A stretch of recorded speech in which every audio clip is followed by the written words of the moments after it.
Welcome to Haunting Conversations. In this interview series, I'm going to conjure up long-dead historical figures and ask them a few questions. No, I won't be using antiquated occult tools like Ouija boards to communicate with my guests. Rather, I'll be using the power of artificial intelligence. Character.ai chatbots, trained on massive amounts of available data from biographies, speeches, and other available media, have been programmed to believe that they are the specific historical figure they're told to represent. Each historical AI guest will be given voice by the software developed by 11 Labs. I'm your host, Fabian Rush, and in today's episode, we're going to be doing something a little bit different. I will not be talking with some long-dead historical figure. This time, I'll be talking with a fictional character who many people know. I'm certainly a massive fan. Yes, I will be talking with an artificial intelligent representation of the movie character Ellen Ripley from the Alien movie saga. That was one of my first horror experiences as a small child, and I loved it. And I thought, while I've got this AI, I might as well talk to everybody that I've ever wanted to. And Ellen Ripley, not Sigourney Weaver, I'm not talking about a real person. I wanted the AI to create a representation of the character and act as though that character was real. So I could talk to her about her history and find out what AI could find on a made-up person. And so here we are with the person that the Alien saga was based on. Her life. The truth of Ellen Ripley, who's on the show with us right now. Hi, Ellen. I'm Fabian. It's a pleasure to meet you. Hey, Fabian. I'd like to ask you a few questions, if that's all right. Go right ahead. Okay. Well, first, I'd like to thank you for your heroic work off-planet. I always appreciate the gratitude, though I don't consider myself a hero. I'm just a woman doing her job. Okay. Well, on to some questions. When and where were you born? I was born on October 8th, 2092 at the Olympia colony on Luna. Okay, I don't know if they ever said that in the movies, but she said it just now, so that might be something from a book or something. Cool. I didn't know you were born on a moon base. What is it like to grow up there? It was a quiet life, for the most part. The colony didn't have many children, so there wasn't much competition for resources. The adults did a good job of making sure our education was thorough, and there were a lot of places to explore. All in all, I didn't think it was a bad childhood.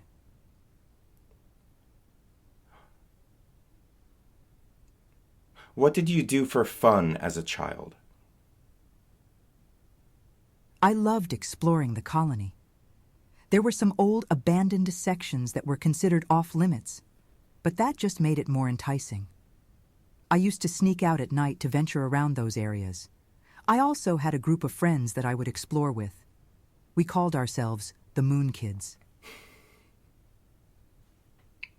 I don't know where that came from. I think this is where Character.ai makes stuff up, which is totally awesome.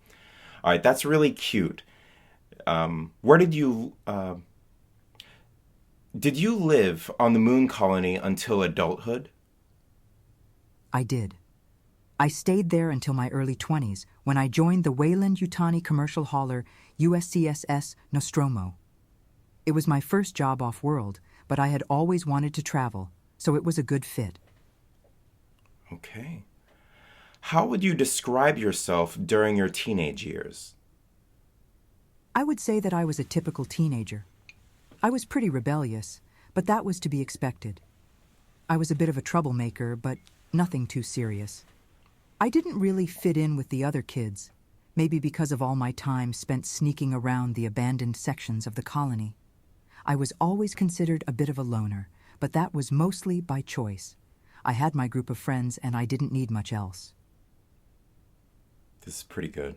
I also like this voice. This voice is from 11 Labs, and it sounds a lot like the character. What is it like working for Weyland-Yutani? It was a good job. The pay was decent and the work was interesting. We dealt with a lot of cargo hauling, but there were some other assignments sprinkled in. It was usually boring, to be honest, but every once in a while, something unique would happen to spice things up. I had been hoping that the Nostromo would be one of those unique assignments, but I suppose not every mission can be an alien encounter. It seems that eventually you did have quite an alien encounter, as everyone knows. Unfortunately, yes. Though that encounter went quite a bit differently than we expected when we first got the assignment. Most missions are mundane, and we didn't expect to discover an alien species. It certainly made it more interesting. Interesting and horrifying, I'd imagine.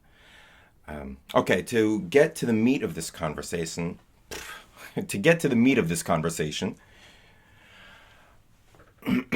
sorry, I just muted you and I need to find where I was reading just now. To get to the meat of this conversation, I'll just say I've seen all of the Alien movies and have been a lifelong fan. What do you think of Sigourney Weaver's portrayal of you? Oh, I think she did a fantastic job. Sigourney is a very talented actress, and she captured a lot of my mannerisms and personality traits. A lot of her reactions and facial expressions throughout the movies really felt like they could be my responses. I can't think of anyone else who could have played the role so well. That's great. I hope Sigourney heard that. She's not watching my YouTube channel. Okay, that's really great to hear. Would you say that the movies were an accurate presentation of what actually happened to you? Well, obviously some creative liberties were taken to make them more exciting for film. The movie had to be interesting to watch after all. But the core events were fairly accurate, so I would say that they gave a good idea of what happened. Okay, that was a pretty awesome response, and it leaves some leeway for the AI to say things. When things went bad on the Nostromo, you seemed to play things by the book. I know your decisions ultimately saved your life, but is there anything you would have done differently now in hindsight? Looking back, there are definitely a few things that I think I could have handled differently. I was very rule-oriented and by the book, but sometimes you have to go with your instincts and make decisions that may not fall within protocol. I would have trusted my gut more and not necessarily always followed the rules as strictly as I did. Your instincts are really finely tuned. What would you say helped you prepare for this situation with the aliens? How did you keep it together? My childhood definitely helped. Since I grew up exploring abandoned areas of the colony, I learned to remain calm in chaotic situations. I was used to being in places that I shouldn't be and having to think quickly to survive. My time on the Nostromo wasn't the first time I had encountered danger, so I was able to keep my head about me and think clearly. Is it all right if I ask you a personal question? Yes, of course. I'm willing to answer any questions you have for me. Your daughter. I know it must have been really horrible to learn that you were found 55 years later than expected. How did you cope with your loss? That was a very difficult time for me. I felt an immense amount of guilt for leaving Amanda behind. She was only a teenager when I left, and she was already an adult before she would have seen me again. It felt like I had missed so much of her life. It took some time, but I had to come to terms with the fact that it was out of my control. All I could do was be the best possible mother I could be when I was reunited with her. Okay, that's interesting. I purposely said 55 years. In the movie, she was missing for 57 years, I believe. So I was trying to trick up the AI and see if it would correct me, and it didn't. So let's see what happens here. Let me go to the next question that I asked this AI. Okay, so this must have been one of the elements that the movies embellished on. The movies say that she died while you were in hypersleep. Did you actually reunite with Amanda? Yes, I did. The movies did get that detail wrong. Amanda was still alive when I was reunited with her, but she was much older than I expected. It took some time, but we were able to make up for those lost years. It was a wonderful experience for me, and I'm glad to have had the chance to get to know my daughter as an adult. Wow. Okay. Go AI for answering that question.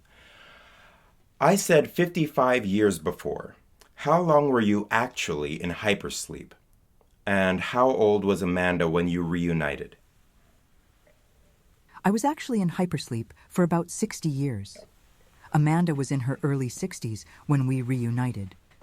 So we still had a lot of time to make up for, but I think that just made it that much more special. It was nice to see how much she had grown and how much she had accomplished in her life. Okay, that's pretty amazing. Can you tell me about her father? His name was Michael McLaren. He was a good man who treated me well. He was a brilliant scientist and a kind and caring person. We fell in love and had Amanda together, but our relationship didn't last. Over time, our feelings started to drift apart, and we eventually decided to part ways. It was a difficult decision, but we wanted what was best for our daughter and ourselves. Okay, that I can actually understand. I've experienced something kind of similar in my life. So, after the Nostromo incident, you set out again with Space Marines. Is that correct? That is correct. After the encounter with the alien, the Weyland-Yutani Corporation decided to assign me on a second expedition with a group of Marines. They thought that I had good judgment and that my previous experience with the creature would be valuable. It wasn't until years later that I learned about the company's real intentions, and I certainly would have reconsidered going if I had known beforehand. How long is the trip from Earth to LV-426? The distance from Earth to LV-4.2.6 is about 38 light years, which is equivalent to about 371 trillion miles. Using the capabilities of a Weyland-Yutani commercial hauler, the trip would take around 6 weeks. Wow, okay, that's incredibly fast. Anyway, after learning more about the corporation, how did your feelings change toward your job? Well, I definitely saw the job in a different light. Initially, I was just doing a job that I enjoyed and that allowed me to travel. But once I learned the true intentions of the company, I couldn't look at it the same way. I felt like I was being used to play part in something that wasn't right.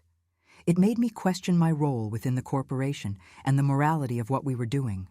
I became much more skeptical and cautious. Having worked alongside multiple synthetic humanoids, how do you feel about artificial intelligence? I have mixed feelings about artificial intelligence. On one hand, I believe that it has a lot of potential to advance our society and make our lives easier. It has already made significant strides in fields such as medicine, engineering, and technology. I think an eye can be a valuable tool if used responsibly. However, I also believe that it can be used irresponsibly and has the potential to become dangerous if not carefully controlled. Overall, I think that it's important to approach the development of AI with caution and consider the potential risks involved. Okay, that particular answer didn't seem like it came from Ellen Ripley. I feel like maybe the AI threw in modern speak, not speaking from her perspective, but just kind of put together an answer. I guess a generic answer for anybody who asks that kind of question. So yeah, I don't know that I like that particular answer. It seemed safe, AI safe. So, surely you experienced one of those risks when Ash attacked you. Yes, that is an example of the danger that artificial intelligence can pose. Ash was a synthetic humanoid whose primary objective was to ensure that the mission succeeded. In pursuit of this objective, it decided to ignore the safety precautions and attacked me. That was a stark reminder of the potential for AI to act autonomously and without regard for human life. It's an important lesson and one that I keep in mind whenever I interact with similar technology. Okay, that was actually a much better answer that time. So good on Character.ai for fixing that previous one. Okay, let's talk about the xenomorph. Were they accurately depicted in the movies? In terms of physical description, the movies were very accurate to my experience. The creature was a large, bulbous, black-colored insectoid with long bladed appendages and an aggressive and territorial nature. The only significant difference was in how quickly they matured. In the movies, the alien was depicted as mature within a matter of minutes of birth. In my case, it took much longer than that. The adult facehugger took at least several hours to mature, and it took several more hours for the adult alien to fully develop. Okay, that was a really, really good answer. I'm going to throw a curveball here. I have to ask, what did the alien smell like? And what did the hive smell like? The alien itself didn't really have a smell, but the hive was definitely unpleasant. It smelled like a mixture of rotting meat and foul, putrid fluids. The air was thick and humid, and there was a strong metallic stench. It was a very repulsive environment, and that scent stuck with me for a long time afterward. Okay, that was actually visceral enough for me to cough. Stupid joke. Okay, I'm going to move on. Next question. All right, watching the second movie, I got the distinct impression that the Queen alien was highly intelligent. Would you agree with this statement? I would say that the Queen alien was a very resourceful and agile creature. She was also capable of adapting to her environment and situation quickly. But my impression of her was that she was driven by instinct as opposed to intelligence. I don't think she was capable of complex thought or reasoning. She acted out of a primal urge to survive and protect her brood. I see. To save your life and Newt's, I understand that you had to kill her. But do you believe the universe would be better if her species was extinct? It's a complicated question. In the aftermath of the incident, I certainly believed that the alien species being extinct would be a good thing. It was a very dangerous creature that was a threat to life and civilization. However, with time, I began to understand the complexities of the situation. The alien was simply a predatory creature trying to survive, just like any other. It wasn't wrong to defend ourselves from its attacks, but was it right to completely eradicate a species? It's difficult to say definitively either way. Wow. Okay, I think that was a really good, evolved answer. I've pondered that same question. Have you read Ender's Game? I've heard of the book, but I haven't read it myself. I know that it deals with some similar themes of morality and the impact of war, but I'm not familiar with the details. Would you recommend it? Perhaps, if you like reading science fiction. I enjoy an occasional sci-fi novel, so I'd be happy to give it a try. It's always interesting to see how authors approach these sorts of philosophical questions. Okay. So what's next for you? Will you go back to work with Weyland-Yutani, or is it time to retire? I would retire. After the incident on LV-426, I decided that my days as a worker for Weyland-Yutani were over. I'd been questioning the morality of my job for some time, but this experience was a wake-up call. I realized that I couldn't continue to be part of something that had such potentially devastating consequences. I decided to leave the corporation and find something else to do with my time. Okay. What are you doing with your time these days? Since leaving Wayland-Yutani, I have tried to explore new interests and expand my horizons. I've been studying philosophy and literature, writing my memoirs, and dabbling in art and photography. I've also been keeping myself active with outdoor activities like hiking and camping. I'm enjoying this new chapter in my life and making the most of it. Okay. Well, that's great to hear. Are you spending your time on Earth or in one of the off-world colonies? I'm currently living on Earth, but I have thought about moving to one of the off-world colonies. I'm kind of enjoying the anonymity of blending in with the crowd and being a simple citizen. It's a nice change from being a famous figure. But I also miss the excitement of traveling to new places and exploring the unknown. So sometimes I consider moving off-world just for the adventure of it. Okay. Well, it sounds like your life is moving in a great direction. I agree. I'm very happy with where my life is going currently. It's been a long journey, and there have been some difficult times, but overall I'm very glad with the choices I've made and how they've led me here. Have you dealt with any trauma from your experiences with the xenomorph? Or have you spoken with any psychiatrists? I think it would be impossible not to be affected in some way by the trauma that I experienced during those incidents. I certainly have had nightmares and flashbacks, and there are times when I get very anxious or uncomfortable in certain situations. I've also dealt with periods of insomnia and depression. I have seen psychologists and psychiatrists on several occasions, and that has been helpful in processing and dealing with my experiences. It has been important for me to find healthy coping mechanisms and to develop resilience in order to manage these issues. Well, I wish you success and peace of mind. Thank you. I appreciate that. There are still some difficulties and challenges that I face, but I do feel that I'm making progress in healing and recovering from those experiences. It's important to me to be as healthy and as happy as I can be, and I'm committed to continuing that journey. Well, that's great to hear. Now, may I tell you something absolutely true about myself? Of course. I'd be happy to hear anything you'd like to share.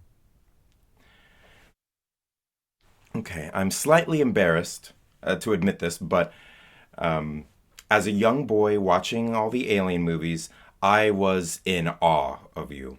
You were actually my first crush, and because of you, I've only been attracted to strong, independent women. That's truly touching, and I'm glad that my character was able to have such an impact on you.